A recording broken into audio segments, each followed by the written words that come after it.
Nag-viral ang video ng dalawang kandidatong nagpamudbud ng pera sa isang event sa Negros Oriental. Kinondena na yan ng COMELEC pero hindi pa raw sila pwedeng habulin at kasuhan. Narito ang report ni Mon Gualvez.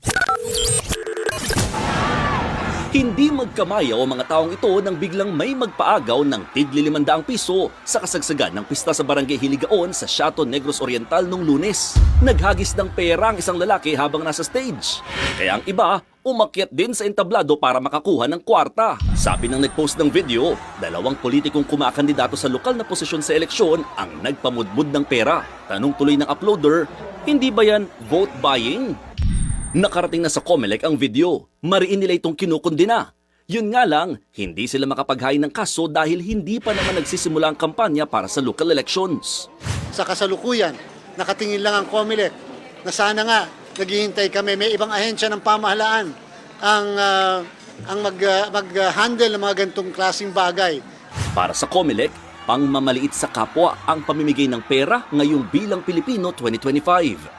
Bagamat nauna nang sinabi ng COMELEC na walang premature campaigning sa isang automated elections, hinihikayat pa rin nila ang sino mang nais magreklamo oras may makitang tila gumagawa nito.